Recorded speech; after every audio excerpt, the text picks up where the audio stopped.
Welcome back to the show, Harville and Helen. What is up? Good to have you back. Thank you. We're delighted to be back and to see you. We had fun last time. Yeah, we did. Or I did. I you have did. fun? Yes, I did.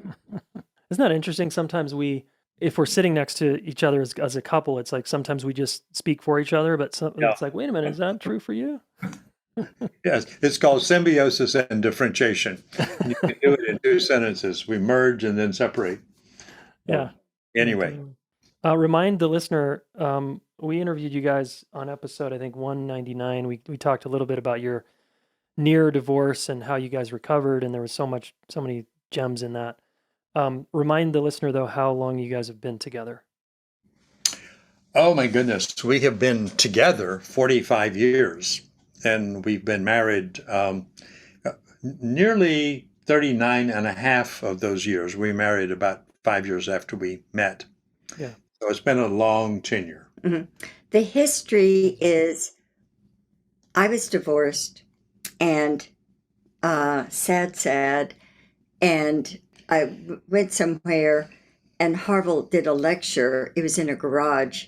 Someone invited me. And this reminds me of Steve Jobs. He said there was a chalkboard and he said, I've studied marriage. And he said, I've just divorced. I was thinking, why do people fight? And this is what I've come up with. People need to learn there are 3 stages of marriage. Romance, stage 2, power struggle. Oh my goodness. I thought he loved me. I assumed this was going to be such a different relationship when we were in love, and when we got married, it's just like you're a totally different person. Well, that happens a lot. And he said that's the power struggle. Yeah. And guess what? After the power struggle, he drew the line in the chalkboard. He said, stage 3, real love. Anyone in the power struggle can get to real love.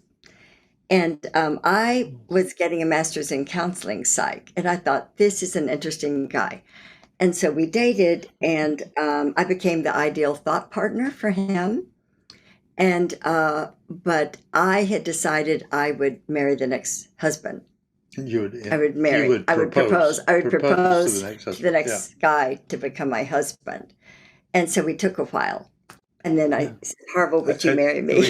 She took a while. She took 5 years to move. But I adored to him. the proposal. But I adored him. But Yes, anyway. yeah. But there was some ambivalence along Yeah, the a way, little bit. TMI. which That's, we won't talk held about you up with that. We don't talk about the ambivalence.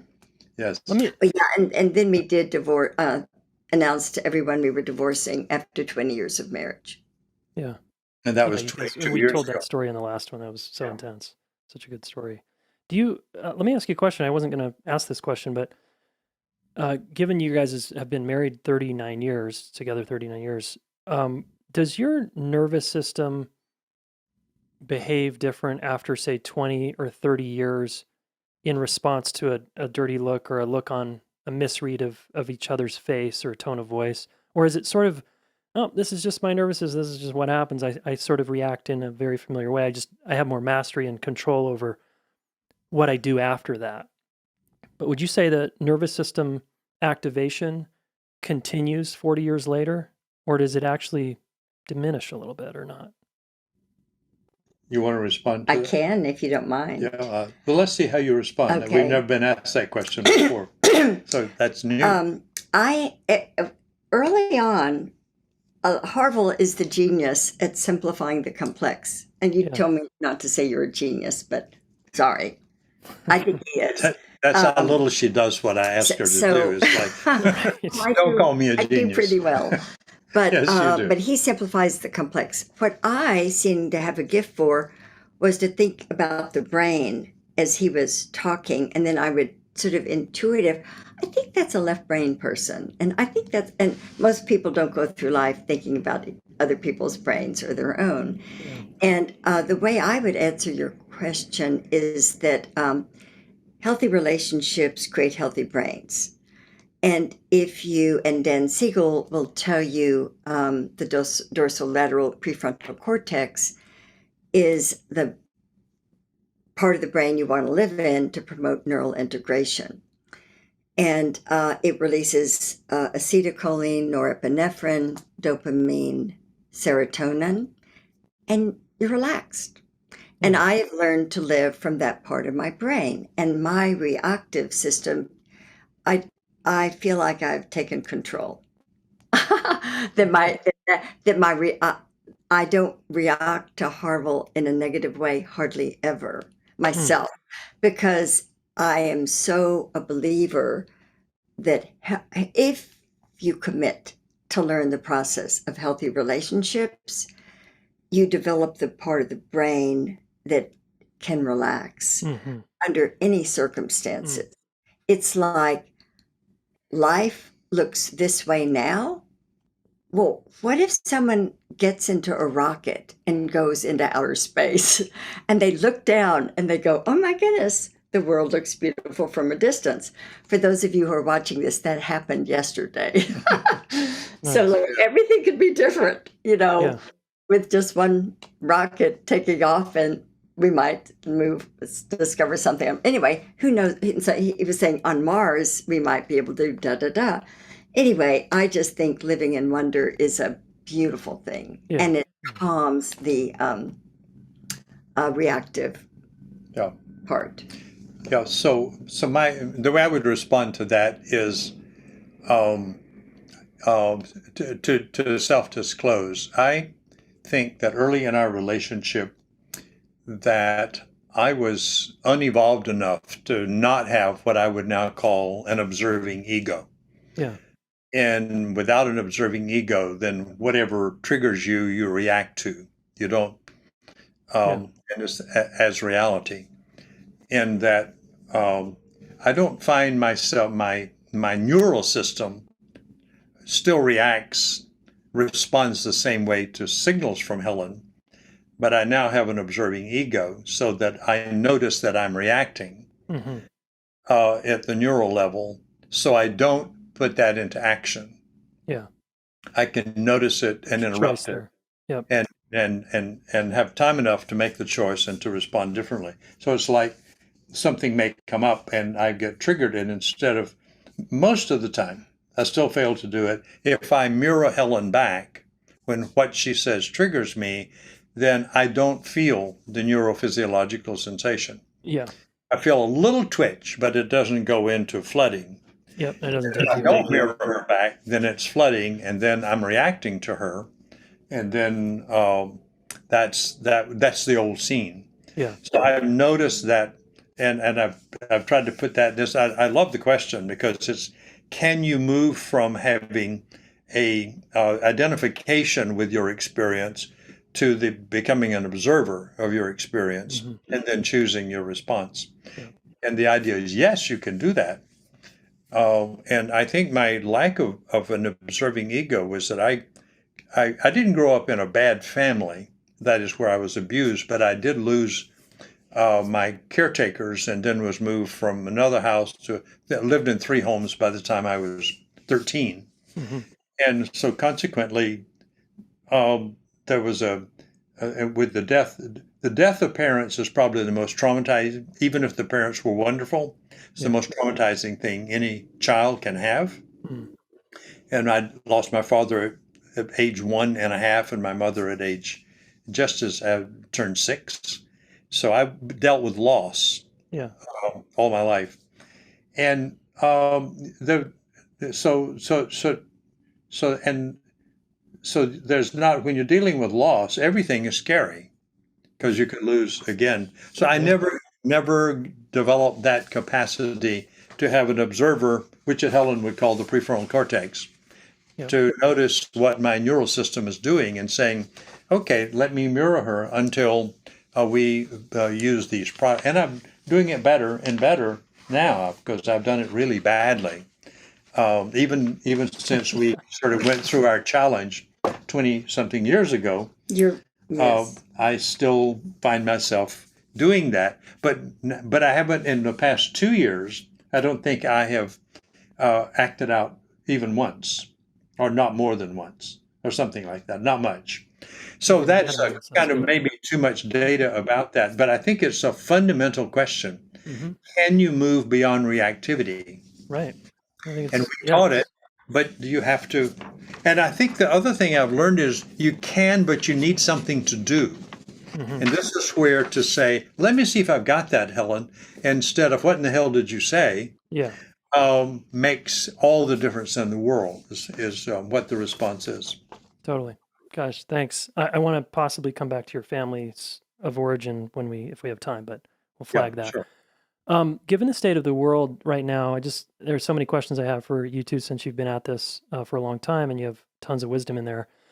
What's your take on human beings right now? It seems there's so much division and challenge. It occurs to me, but I haven't lived as long as you, and I'm like, have we been here before in this level of division? And we have more tools now and we have more information to kind of be better at this, but it doesn't occur to me or appear to me that we are better at this. So I'm just curious what your take is when you look at the world and the state of how we treat each other and what's going on in the world right now. Mm. So do you want to? Why don't I go first on that since you did? Okay, are you going to do what I'm going to do? I don't know what you're going to do, so I don't know. Okay, so could I do 2 sentences? Okay. I think Harville and ahead. I have loved studying civilization Mm. throughout throughout humanity, Yeah. and the Pharaoh, the slaves, The changing of the civilizations, yeah. and at one time, slaves were killed, and everyone did what the Pharaoh said to do. Right. The Pharaoh speaks, people function. The emperor speaks. And then over time, that huge thing changed, but slaves were just killed. And then over time, there was like serfs and more people who had, anyway, it was not as much like a king and serfs and then 3 tiers, but everyone was still doing, the monarch spoke. And then there was the French Revolution. And suddenly it was like, well, let's not do what the king says. We all can have a voice. And that was more like democracy in the world. But it was parallel monologue. And no one was listening. Everyone was talking. And we really think that we're on the way to creating a new kind of civilization. Right now, people polarize. Yeah. Okay. So my take on it is it would be identical to that, but I'd say and I would say something different, which is I think, and we operate out of the assumption that everybody's scared, just everybody's scared, and have always been scared for all of human history, and they've been scared for the same reason. And that is that every child, every infant experienced a rupture with the caretakers in the first 3 to 6 months of life. And it was only in the mid-70s that the word nurture came into child care literature. Mm-hmm. How do you take care of children? Up to then, it was shaping. The word was shaping. You had to teach a child how they should grow so that the Bible said when they're old, they won't depart from it. So we as a human race haven't learned about caring and empathy until in the last, empathy became a word in the English language in 1918. So we haven't evolved much, but we are evolving. And I think it's Steven Pinker who says that the level of violence is actually less globally than it was. So we are getting better as a species. But with regard to COVID, underneath everything is this fear, which produces what Helen and I call a symbiotic consciousness. That is, when you're afraid, you assume your view of the world is the way the world is. Mm-hmm. You have to be relaxed to see another world and say, oh, that's okay. That's interesting. That's okay. But if you're afraid, you don't have the bandwidth to bless another view of the world. So COVID comes along and it's, I think, the worst. I don't think we have been polarized at this level since the Civil War. And that was a major polarization. Yeah. And the whole country was split, and 500,000 people were killed over the issue of slavery. So, but we've been through a lot of stuff, but a lot of it pulled us together, like the two world wars with another, with an enemy abroad. They weren't on our soil, so things pulled us together. But the fear, the fundamental fear that comes into everybody's life as soon as they experience the first rupture, it's not a rupture that the caretakers intend. It's just that caretakers can't stay present all the time. They have to go cook dinner, or they get distracted, they get sick, they go away, they die. And so now we have an enemy, and this enemy is this virus. And so all those fears are activated, and all of the absolutist views of reality as a defense are also activated.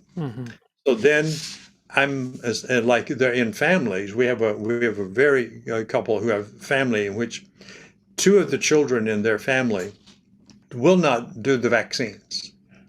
They just simply will not. Yeah. And the parents and the other two children did. And so they've had huge polarizations. And even though they know dialogue, they won't use the dialogue to talk about it because, they're both right. And so there's no compromise. Yeah. If you're around me, I could die. And the others, well, the vaccine, people still die taking the vaccine. So there's no reason to take it. So there's no black and white. There is only black and white. Yeah, no gray. Yeah. So I think that we are now experiencing that our evolution as a species is not as far along as we thought it was. In other words, COVID's exposing kind of where we're at. Where we at, the level of fear that is collective. And it gives us an opportunity we were all attacked by this virus. Right. But we are responding to it in a polarized way. But there's an opportunity here to say, why don't we become one? And, many people say, let me accept your point of view about the virus. You accept my point of view about the vaccination. And then we still care for each other and support each other. And I'm going to wear my mask so that I'm not a danger to you. Blah, blah, blah, blah, blah. You can do all that. And some people are doing that. But I think as what Helen said, while we are not as far along as I had hoped and thought we were until this hit, but what it has done basically is expose the raw terror that's underneath the seemingly peaceful life that we have been living.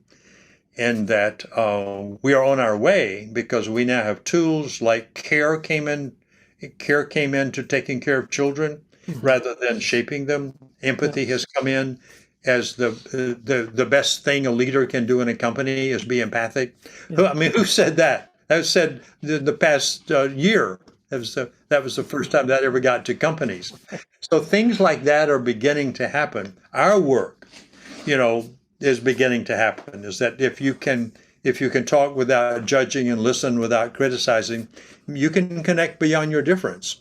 That construct itself has not been around until the past 5 years. So I think we're becoming more conscious as a species, and we are noticing we have a long way to go. Yeah, we sure do. Okay, thanks. Yeah, I heard someone say COVID was this amazing opportunity to have another enemy to unite us that we could have united, and we sort of messed that one up. We messed that one up. We didn't come together to unite against the enemy. We and it's divided. Interesting. It was on our own soil. This thing was not over there. If it had just stayed out of America, we could have said, let's go help out the Chinese and all those other people. But it came here like the Civil War did. It was on our territory. And that exposed the split in our culture. At that time about slavery, this time about threat. Yeah. Anyway, that's my thought about that. Yeah, I appreciate that. I have many more questions. What is the biggest thing each of you has learned about yourself in teaching relationship work over the years? What I've learned is it's very hard to do what you teach. Very hard to do what you teach. Oh my And God, totally. Yeah. growing up as an academic, initially in the church, where you simply told people what to do, um, and go, do whatever, trust Jesus, get baptized, stop sinning. Um, the connection with action was just not there. You went to church and you preached, and people came to church and heard the sermon, and they knew what they were told, but they went back to their lives, at 2 o'clock that day. That's what I've discovered is the hardest thing to imagine even what it would be like to do what I've taught you to do, what it would be like to experience that. So the only way that you can get over the objectification of your own ideas is to practice. Yeah. To start saying, I'm going to take this on like one step at a time. And anytime I want to, and so one thing, anytime I want to talk to Helen, I ask her, is it okay to talk? So now I'm doing something, I'm not crossing her boundaries, and Yeah. assuming that she's just waiting there for me to start my conversation Right. and watch my movie on her screen. Yeah. And if she's talking, I do my damnedest to say before whatever is happening inside of me, I do my damnedest to get up here and say, so if I got that, instead of what, that it's very hard to train yourself Yeah. I'm with you. in the moment. But the only way you can learn it is in the moment. That's what makes it so hard. You can't do what they do to go to outer space, simulate it. You actually have to do it in the moment. Like you can take tennis lessons, but you can't play tennis until somebody's on the court. Right. And they start hitting the ball to you. Yeah. Then and then is when you learn to play tennis. Even though you've hit the ball, against the wall or whatever else the coach said, there still has to be this living engagement to do that. So that's the hardest thing to me is to put it into practice and to do it consistently. Yeah, over and over again every day. Over and over again every day, every transaction, every interaction. And I think the last thing I'd like to say is that what helped me get really clear about the necessity of enactment is a thought that I had one day that to what I do, Helen remembers. Now just think about this. What I do, whatever it is, Helen remembers. And her brain, outside of her own self-awareness, her brain remembers and will never forget. Right. And the brain, we now know from brain training, is a predictive brain. It's not just a passive, it looks at itself. It's a predictive brain. And it predicts that what experience it just had is going to happen again. Mm-hmm. So once I got clear that Helen, and not that she wants to hold on to it, she just cannot not hold on to it because her brain is designed that way. Yeah. So if I want Helen to respond to me in a positive way when I go into, to our bedroom or kitchen or the deck, I have to create a memory for her about me that will help her predict that when I show up, I'm going to be safe and pleasant. Mm-hmm. So I got that clear one day and then said, I constellate Helen's reactions to me. The ones that I don't like, I constellated them. Yeah. So if I can constellate the negative reaction, I can constellate the positive reaction. But I have to do it by creating memories that she will always have. But if I create a new memory, then the memory of negativity will move back for the background positive memory. But it takes about 5 or 10 positive memories to move that one memory back far enough to not be predictive anymore. So if I give her 5 or 10 positive things, then her brain will say, well, the son of a bitch is doing a little better. Maybe this time when he comes into the room. And it's that concrete. And it's also that empowering to know that I constellate the reactions that Helen gives to me. If I constellate the negative ones, I can constellate the positive ones. And it's true. I found that out. Yes. And Helen just attested to that. Yeah, nice. Helen, what about you? What's the biggest thing you've learned about yourself teaching relationship work? Well, I was horrified when, after 20 years of marriage, I was so dedicated to wanting to support Harville. And because I believed in this vision he had of stages of relationship. Who's ever done that before? It was like Einstein, who suddenly thought of equation. It was a simple equation, and it changed everything in physics. E equal mc squared. And so I proposed, and and I just got to get the book written. No, I got to get the best writer. And, oh, no, this is good, but got to do it right. And then Oprah called, and he wanted my name on the book cover. But I said, no, just your name. My name is more notable. You're a dirt farmer in South Georgia. Nobody's ever heard of you. Let's just have your name. So don't have to compete. And Oprah called, and I go, what's he going to wear? Oh, honey, you got to speak succinctly. And what I did terribly was try to improve Harville. And I wasn't even going to charge him. It was totally free. Brilliant advice, Jason. And I thought I was his, God's gift. And I read a book on feminist epistemology, left brain knowing, right brain knowing. And I realized I was really flooding Harville, and he didn't want to be around me. I would go, honey, your desk is messy. And I would go in and start fixing his desk. He'd go, what are you doing here? I'd go, well, your desk is messy. And then I thought, we should alphabetize the books. Anyway, and he was miserable. And remember, one of the first things you did was take me shopping to get 2 new jackets to wear in public. I had forgotten that. I was looking out for this guy. Okay, I thought that was great. And guess what? He couldn't stand to be around me. That was, but then, and I realized it myself. I don't think there's time to tell the story that I thought, OMG, I'm not available to him when he's having an experience. And there's a lot that's come out about presence, being present for the other person. Mm-hmm. I was too busy improving him and making lists, and poor Harville.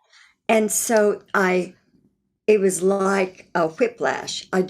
And so this was about 20 years ago when I changed. Yeah. It was hard, but the moment I realized how bad I was making Harville feel, do you know the Edtronic still face experiment? Yeah. I was the still face because I was, we have to, when he would get excited about something like an antique car, go and drive the road, or, another, they were building a building, and the builders had added a floor to the building, and he was excited. And I thought, who has time to think about antique cars? Well, Harville loves that. And so I realized I needed to stop and go, oh, it's 57 Chevy. Yeah. Oh, a 603 Mercedes. That is so cool. It's a car. It's an old car. But if he's excited, I'm going to resonate. Yeah. So I began to learn to not talk around Harville and to wonder more about him. And I changed about, it was longer ago. It was more like 15 or 20 years ago. And I thought it was a gift to Harville, but I'm the one that got the gift. I have learned to enjoy the silence.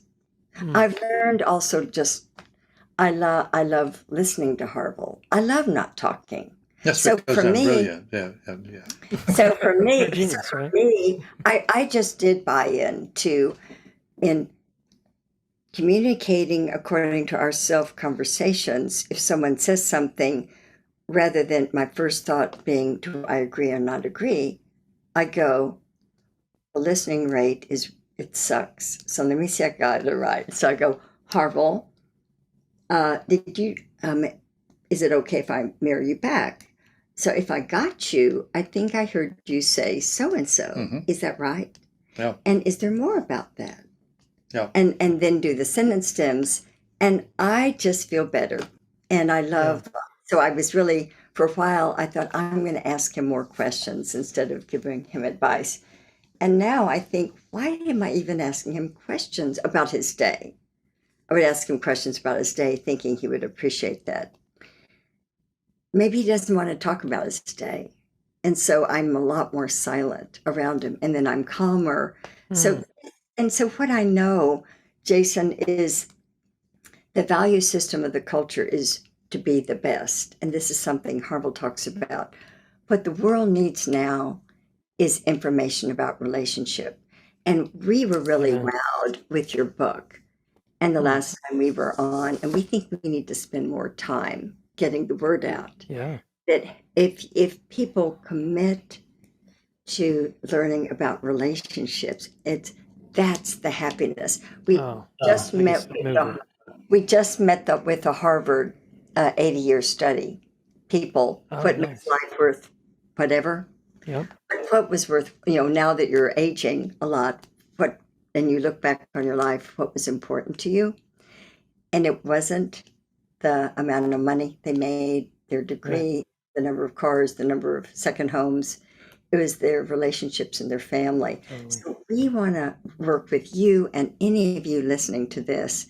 Let's pull together and help the world understand the importance of healthy relationships. Amen to that. Yeah. I mean, that's why I'm so appreciative of you too, because this has been your life's work, right? Is to get people hip to this and to help them here, because we struggle, and it's also, we take it for granted. It seems like you meet the right person, you find the one, and it should be easy. And it's like, no, it's not. And actually we can do so much better together than we can alone. And so I'm with you. Cool to hear about, again, you're just kind of one of the big takeaways for both of you around teaching this stuff. And Harville, I can relate. The forward to my book is, it's first and foremost to me, because I need to keep learning this stuff, right? Yeah. Right. And Helen, I'm really getting for you like this ability to, you almost like changed how you were being with him, like whatever you were doing before, you got more inside yourself, it seems like, is what I'm hearing, and were able to meet him where he was at and be and mirror, I guess, what he needed more mirroring, and that seemed to open up or help you guys somehow. Just makes sense to me. And also Stan's word, practicing ambiguity. Mm-hmm. And that was the game changer. That was a major game changer for me. I wrote, and Harville said, Helen, no one's written an article in the field of psychology in a psychological whatever journal, and together we published an article. He said, get something written and let's see if they'll buy it. So I have become a person of wonder, and because it feels so good. And it brings peace. Yeah, I mean, just curiosity, right, alone is like so amazing for a couple to just be curious about each other instead of. And there's another thing, Helen, I just don't want to get lost of what you said. There's another word I want to put into the conversation. It's called resonance. And it goes back to the still face, where the caretaker is resonant with the child. Yeah. And the child just flows. And when the caretaker becomes non-resonant, the child goes into panic. Still face. So, and that's sort of practicing presence. So what that means and what Helen does is about the car, and this I think is a really important thing for all couples to know, is that you don't have to be interested in a 67 Mercedes coupe.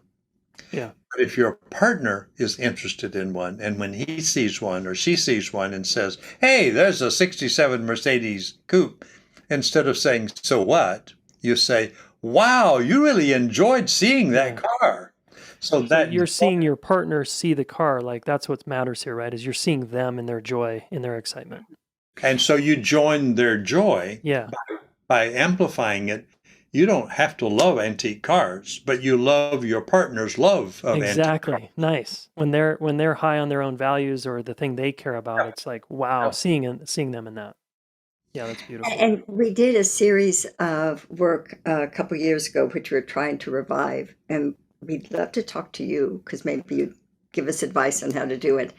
It was called Couplehood is a Spiritual Path. Love And that. treat each other like I would love to meditate on Harville's thoughts about things. Mm, Why does he feel that way? right. Mm. He's an idiot. Only idiots think that. Well, let me try to Now, I figure thought it I was out. brilliant. So- Am I an idiot or brilliant? Well, Both, I'm not going to I know, answer that yes. question. I'm going to keep learning more about you. And Yes. but anyway, you treat your partner like a practice of Yeah. discovery, Yeah. and And like a thou, like Martin Buber talks about, thouing. We go around saying we're thouing your partner instead of itting your partner. Thou them, the I-thou relationship. Yeah. I don't know if Nice. we're answering that very well. Yeah, but we're taking up a lot of your talk space. So you have another question. Yeah, it's okay. I enjoy your guys' way of relating to each other and riffing here with me. It's sweet. Hey there, do you ever feel like you can't get to the bottom of your fights or disagreements with people? Do you ever feel like you're looping kind of in an endless circle? Or do you ever feel blamed, or do you blame yourself when communication breakdowns happen? If so, just a heads up that our 2-day, almost 2.5-day workshop, Accepted and Connected, is open. Registration is open. I'm super excited about this because it's in conjunction with my new book, Getting to Zero, How to Work Through Conflict in Your High-Stakes Relationships. Basically, it's a 2.5-day workshop on my book. And if you're reading my book or have not yet read it, I should suggest you check that out. It's a primer for a live intensive workshop with me and a lot of coaches and amazing people. All right. It's going to be so fun. It's going to be a little intense, and you're going to learn a ton and walk away with skills that are going to last a lifetime. So I want to encourage you to come. Go to relationshipschool.com/connected. And that is, if you want to feel more accepted and connected, come to this event. It's going to be a lot of fun. Hope to see you there. I got a couple more questions. I guess what are you sort of just answered this in one way, is what are you working on now? Like what's next for the two of you, either separately or together? Well, I think, can I respond to that? yeah, and then you respond, and I'm going to. I have a fun response. Right. Okay. Well, then I'll give the academic the academic response. So we're working together all the time, and with COVID, we are also together all the time. But our office is next door to our actually to our apartment, and we were able to rent 2 apartments, and we turned one into our personal office. Nice. So we are together all the time, and our staff, our personal staff, is in that office next to our apartment. So Yeah. all of that is interfacing all the time. So our commute to work is like 2 minutes Seconds, from right. the door of one apartment to the door of the other one. So what we are into, and I say this seriously, sometimes people just say, well, that's a great vision. What we are seriously into facilitating and co-facilitating with you and with everybody else what we think is the movement toward the next stage of human evolution. And we think that the human at the unconscious level, that the human race is getting ready, that the current polarization is a kind of last gasp of operating inside of the negative consequences of classical physics, which produce the construct of the individual as a separate, autonomous, independent, self-sufficient creature. and so that everybody's grown up in the for the past 250 years, especially in Western civilization, looking out for themselves. Yeah. And there's historical reason for that, because prior to that, everybody was a serf or a slave to some higher authority. For 10,000 years, human beings have not belonged to themselves. So, when the French Revolution occurred and the Enlightenment occurred in the 17th, 18th, 19th centuries, the idea of the individual being free to belong to themselves, and that you became free, and then you could make your own money, you could marry whom you chose, and all that sort of stuff. So all of that made sense, and we run now to the end of that paradigm. It no longer works to look out for yourself without looking out for your context.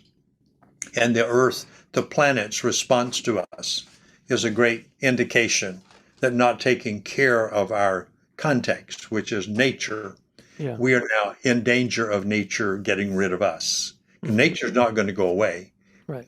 But it may get rid of its. It may be hard to live on this earth, right? It may be very hard to live on this earth, and if it doesn't change, that's going to be true in about 10 years. And then by 2050, when we're supposed to be carbon free, we may have pretty flooded planet. Anyway. Yeah. So what we're into is what we think is a way to systemically change the fundamental value system of everybody, and to move them from individualism to it's all about me, to move them into a relational consciousness. Yeah. So that they can begin to see that they are a part of a network, and that whatever they do, they're intricately a part of it. The self had no sense of connection, and never, even in psychology, the self was not connected. Yeah. But with quantum physics and quantum field theory, we now know everything is connected. Everything is connecting to everything all the time, and that whatever we do locally, it produces an outcome globally and cosmically. Therefore, we are the ones in charge of our destiny. It's not the gods or whatever else. It's what we do produces the environment we live in. And we think that in order to, that it's our destiny, that we are designed this way to move into a relational civilization. Where context, the foundational thing, is what we pay attention to, because we know we live in this context and we are born in this context. It gives birth to us. And when we take care of it, it sustains us. If we don't take care of it, then we don't get. It's just like your marriage. When you take care of your marriage, it sustains you. You take care of yourself, then you mess up both people. So that's not only a local thing for a couple, it's a global thing for everybody in relation to their context. So that's why we launched this project called, it's a global social movement called Safe Conversations, in which our goal, we have a training institute, and our goal is to train hundreds of thousands of millions of people to talk without criticizing, listen without judging, and connect beyond their differences. And we think we don't think we can change systems by attacking them. So we think about the Trojan horse, that you have to slide inside the systems by helping people discover that they are empowered to experience their own freedom, their own equality, their own, and to be included, and to be their diversity being celebrated. Those four new value systems: freedom, equality, inclusion, and the celebration of difference. That those value systems will produce a totally different human being, a totally different civilization. And we'll fix everything, actually. And we think in the next 30 years, we can make enough of an impact on civilization, which is 25 to 30% of the world's population, is 3.8 billion people. And that's what it will be in 2050. 9.8 billion people will be on the planet, 7.2 now, 9 point. In 30 years, it's going to be 2+ billion added. But the tipping point will be 3.8 billion in 2050.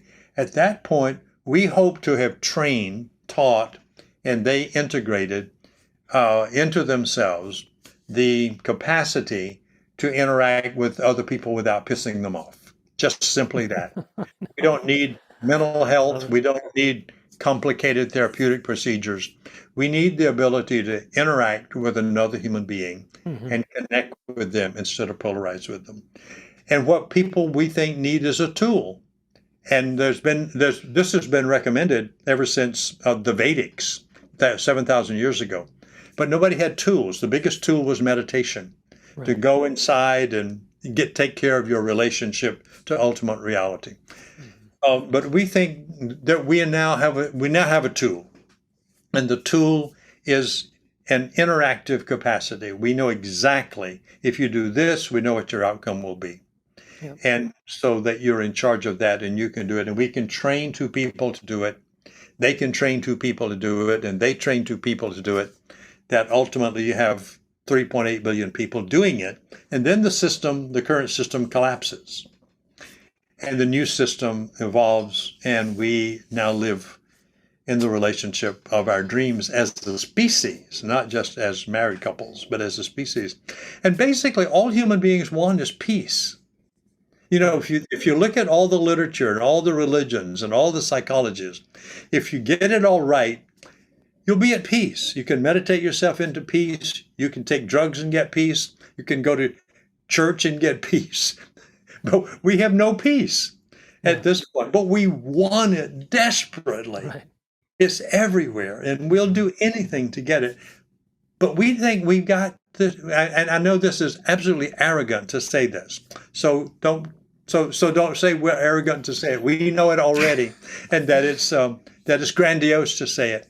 But we think that these relational sciences, which we have studied and contributed to, has finally evolved a technology to create sustainable and happy, thriving relationships for the first time in the history of the world.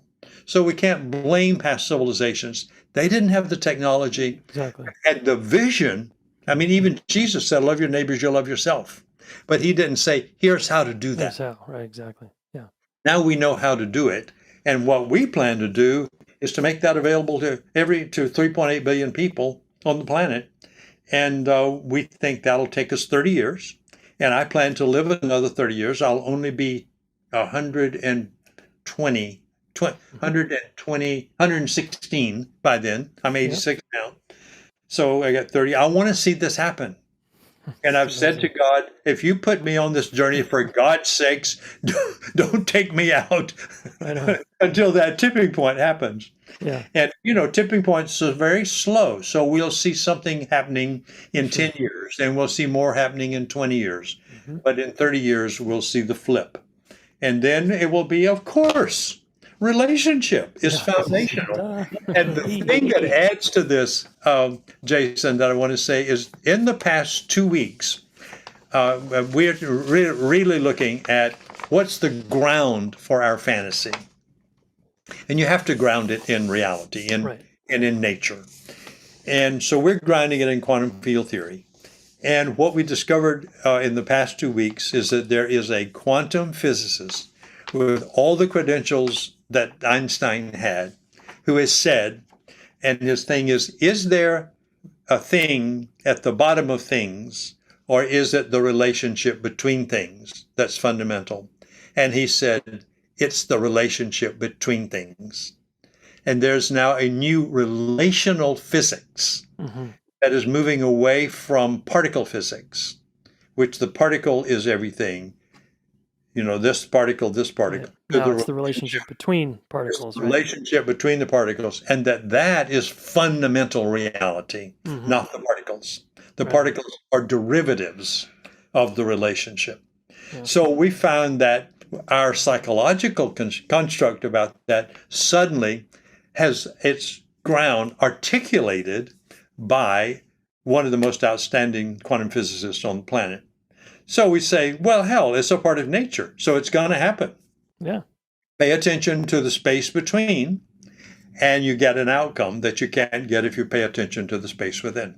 And that's what we're up to. So inspiring. follow up on that? Yeah, please add. Is it okay if I go ahead? Yeah, please. Then, yep, totally bought in.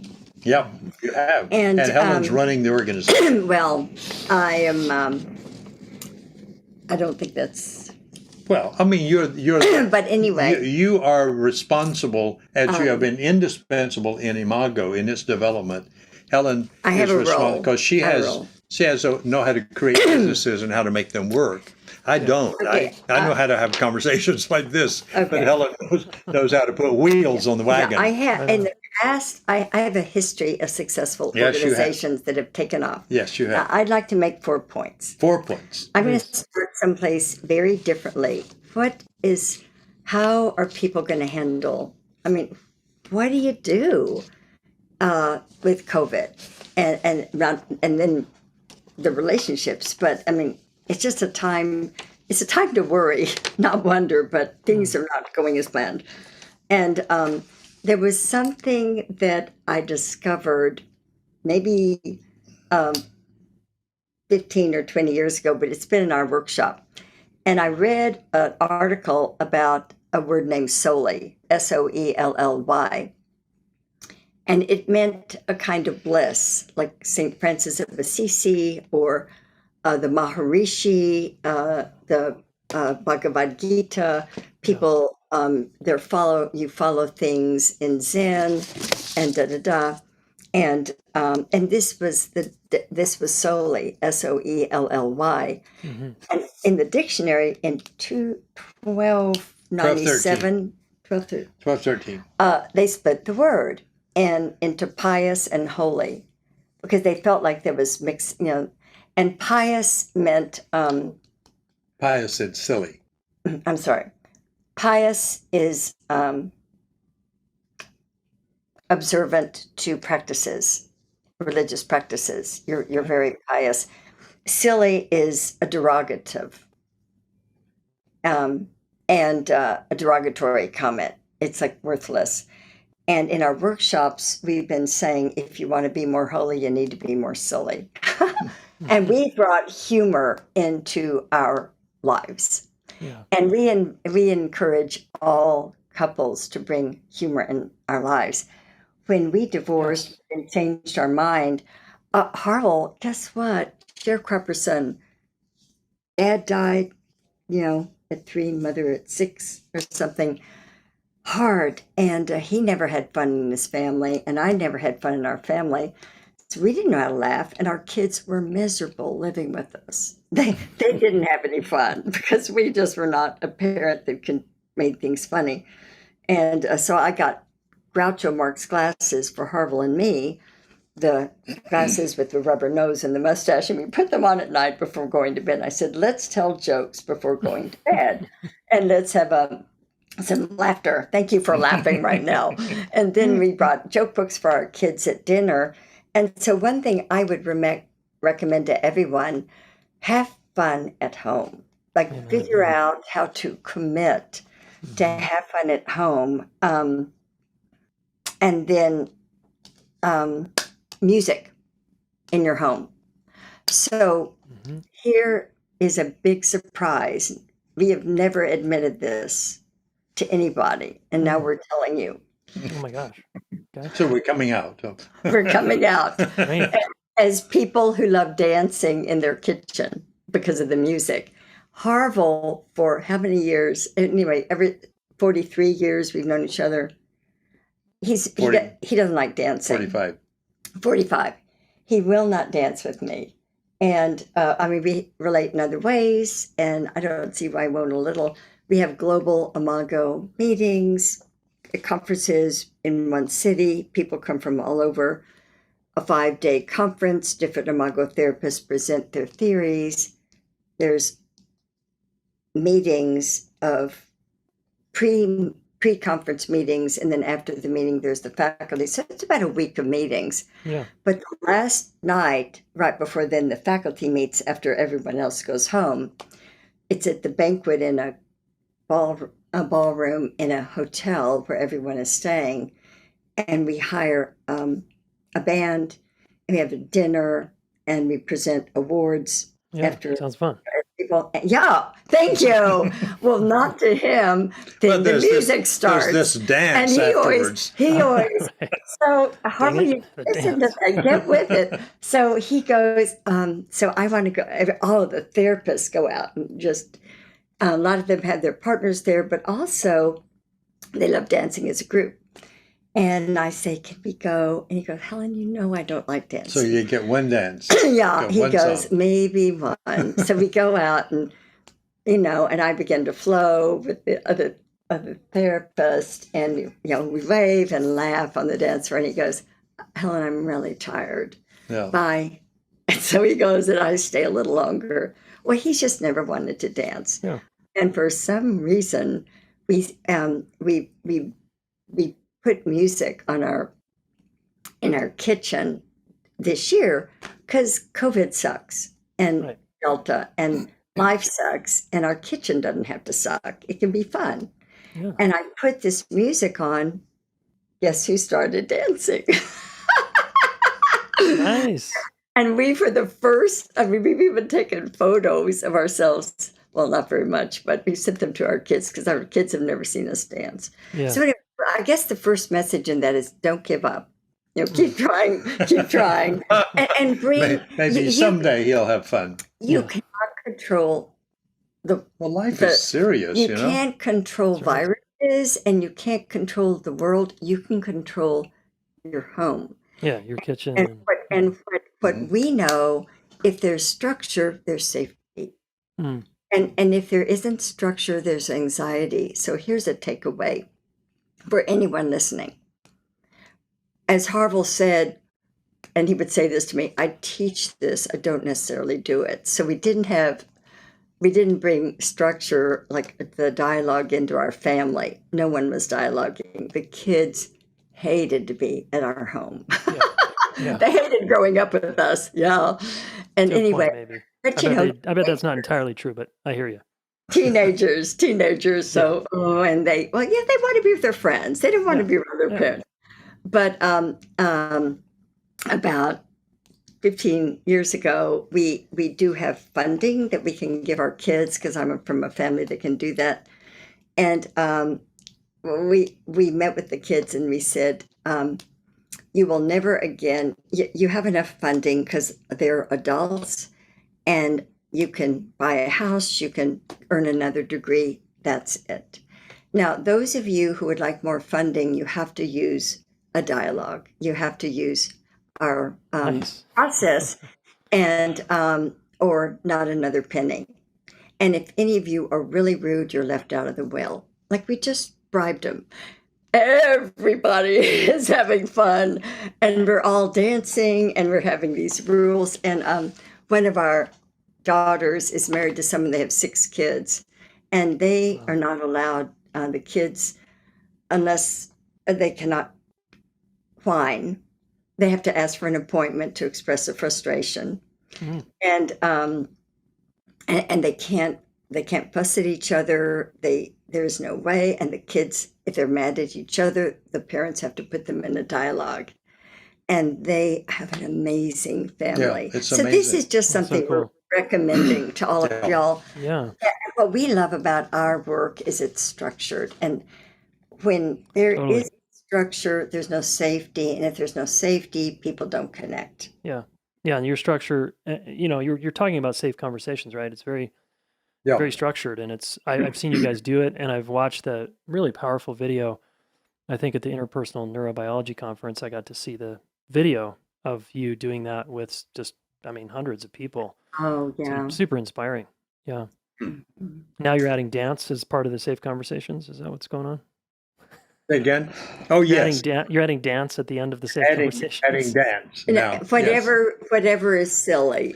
But it has to You have to do, you can't connect. Well, wait, okay. So, Jason, last comment. Neuroscience, that the acetylcholine, dopamine, your brain, the relaxing neurochemicals, your neural pathways can't run both cortisol and adrenaline, toxic neurochemicals, and the chemicals of calm, dopamine, Hmm. acetylcholine. The brain is releasing one or the other. Yeah, not both. So you can't laugh and be anxious at the same time. You Yeah. can't do it. Right. If you laugh, you're not anxious. So the more you have fun, the more relaxed you are. Mm. And you have to put it in, and have fun in your kitchen and throughout your Mhm. house. That's I how love I it. would answer that. So I want to say one thing about dancing. Yeah. I Please. discovered something, and this is part of my academic background, is a lot of dance music at banquets is classical music. Uh-huh. Classical music was mainly written in the 18th and 19th centuries in a highly rationalistic culture. So the music is very structured. Hmm. There's another music that's not classical, it's country. And that music has a Uh-huh. beat to it. And you Yep. walk in the room and that music is going, my body starts moving to the beat. Yeah. If it's Mozart, my brain moves in and says, "Oh, listen, this is so beautiful, and the sound and blah blah blah," and I appreciate it, but my body doesn't move. Hmm. When the beat starts with like Johnny Cash and all kinds of Yeah. classical country and classical gospel music, Hmm. there's this beat, boom, boom, boom, boom, boom, boom, boom, boom, and my muscles just start moving to the beat. So what Helen's talking about dancing Hmm. is not really anything I'm doing. It's like for some reason playing this music in the kitchen. I walk in one day and I just found myself starting, to move Right. to the Starting to music, move. and I just let myself do it.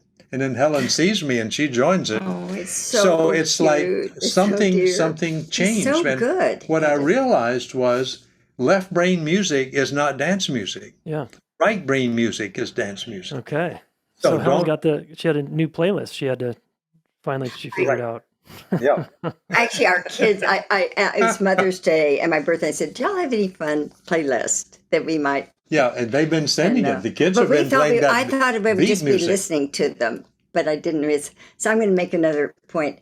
Harville and I sat down. We had not coordinated our shirts, our blouses, and I went, "Wow! Don't look at that thing, right? We've never worn these two things before." I thought, well, boy, is this going to look great? We're going to make Jason so happy because look at You got the colors, guys. My and, book. and It's it's so amazing. totally accident. But That's awesome. this is what happens when you give your life up to wonder. Yeah, Yeah. yeah. Yeah, right on. Cool. Well, I'm aware of the time, and I have one last question for you, just because we have appointments here. But I asked you this before, but I'd love to know what you'd say today, which is if I had and again, I love y'all's mission and just how committed you are to this 30-year vision and the metrics and the data you have to back it. And I'm with you. I'm like, yes, that's all I can say. Um, if we had a room full of 1,000 young people, say teenagers, and you were whispering in my ear and I could only say one thing about relationships or love, what would you want me to say to this group? I can go. Okay, he said We're- one sentence. That's a We- hard challenge. One sentence. We actually are talking to someone who has approached us, and I never heard of Gen Z. And Gen Z is the next generation. And he said they're totally on eye products, and they're lonely and sad and depressed. And they'll sit, one mother of two Gen Zers that know that we're talking to this person said, I have two sons. They were both teenagers, and they were texting each other at the kitchen table or dinner table, and they wouldn't look at each other. So anyway, he's wanting us to do something on friendship, how to have successful friendship. You don't get depressed, you don't feel lonely. So that's in the works.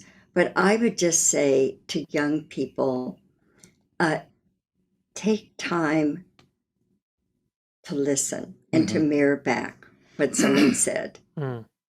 and see if you got it right before you react. Mhm. Because Love these that. kids apparently react to, they think they found a friend and then their friend let them down. And they can't trust. And so, because he studied this population, and it's about slowing down and mirroring the other person and say, did I get it? Yeah. Yeah, I would say it was interesting you said that. Because I would say the exact same thing. But the on-ramp to it is that our culture says, look out for yourself. Is anybody listening to me? Nobody's hearing me. So we're into a complaint victimized culture. And what Helen's just said is a radical revolution of that culture, which is, and it's just based on science. If you pay attention to yourself, that's all you get. Yeah. And if you pay attention to somebody else, honestly mirror them back, you get a new world. Every time you say, well, let me see if I got that. You said so and so forth about whatever that was. Your brain is now expanded by taking in the world of another human being. So you move away from self-centeredness into interactivity. Yeah. And that's where life is really lived, is the interaction with other people. It moves you out of victimhood, moves you out of what about me, because that's only the road to misery. Yeah. Amen. If you take advantage of and do what Helen said, let me see if I'm hearing you. Let me see if I'm getting that. Yeah. Am I Yeah, getting that? Yeah, that alone, what you both just said, would change the planet right there. It would change the plan because it's that when you do that, you not only move toward connecting with that person, which is our true nature, is to connect, but you move out of the isolation of self-absorption. Mhm. And that's where all the misery is Yeah. in self-absorption. Totally. And you move then into connection. And I think that's what all the religious traditions and most of psychology and philosophy have been trying to say to us for thousands of years. Right. But again, they did not have the technology. It was Yes. it was preaching, doing this, and blah blah Yeah. blah blah blah, but not if you put this input, you'll get this response. And if I go and say, "What are you doing for me?" I'm going to get an outcome that's not going to feel good. But if I say, "Let me see what's happening for you," Yeah. then I'm up here neurophysiologically in the prefrontal cortex where I'm not feeling, so I'm now peaceful. So I get the peace I looked for in meditation or drugs or religion or whatever by simply being present to another human being. Yeah. If I could say something, and I know I'm going to And have then to you go, got to go. but we were doing one of these big public things, Jason, that you mentioned knowing about, and a psychiatrist that we had never met called us the next day. She actually flew in for it from another city, and she said a phrase: for the first time in the history of the world, the relational sciences are teachable. So I use that a lot. And I like, That's cool. why haven't we been taught this? They haven't been teachable before. Yeah. And I give Harville a lot of credit for the structure that he brings to all this. Yeah. I also, the one thing about the religious song, our work in Dallas, everything was taking off. And there was a huge thing happening here in Dallas. And 5 days before this big event where all these people were flying to Dallas, hotel reservations, lunches ordered, the mayor shut the airport down. And we had this big thing planned, and then the next month this, and the next, and it was going to have all these people, and everything would be filmed, and it was all going to be a filmed new training program. And that's where we, instead of getting depressed about it, have developed faith. Like, what's the right time? I mean, if anyone is discouraged about COVID impacting them, you're not alone. Yeah. And you can either, this is the last thing, right? Anyone watching this, write this down. What you focus on is what you get.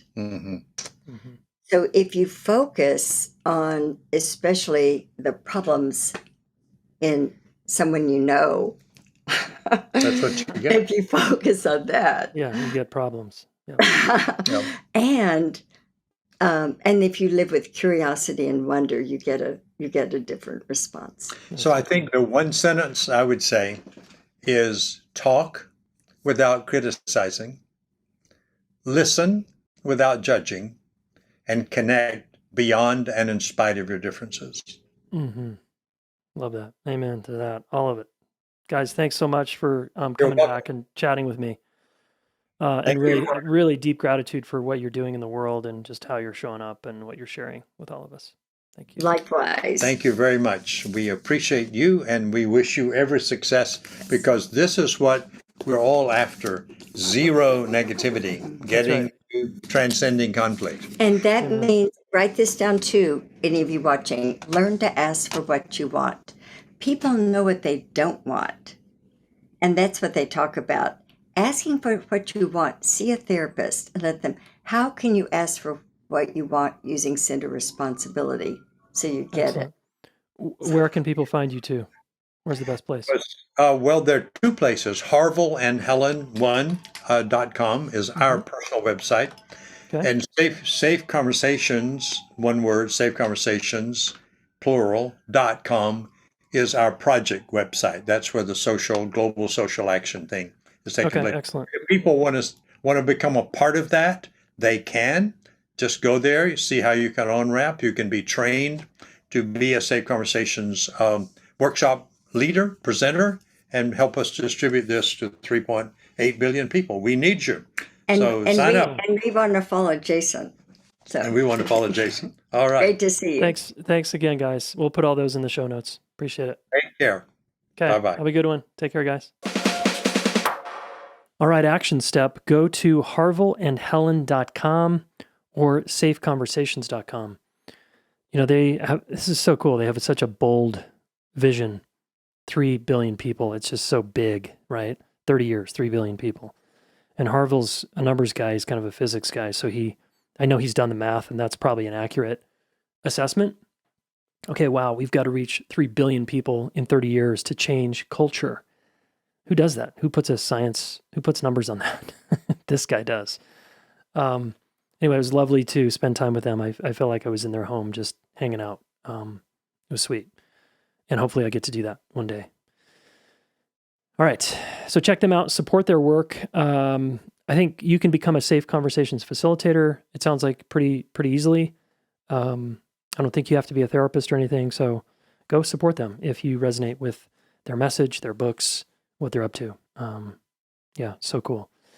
And the action step over here, I would say, is what they said right at the very end there, which is just listen today to one person. Reflect back what you heard from one person today and in the next 24 hours, and just notice what happens, because you're moving from an I-centric relational conversation to a we-centric place where it's, oh, I'm actually interested in you, in what you're saying. And then maybe that's the piece that you're looking for. Maybe that's what's going to open your mind. Maybe that's what's going to change your day, the course of your day.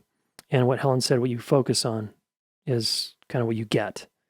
You've probably heard that before. I need to hear that more, because I can get into my complainy, victimy, blamey mindset sometimes.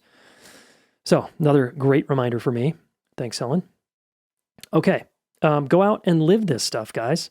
Be the bigger person. Be the relational leader. Be the listener, right? The world needs us. The world needs you to change the relational dynamic, to change culture from I to we. And I know that's what I live for. That's what I'm about. And that's what I'm trying to practice and live in my own life and teach. So, yeah.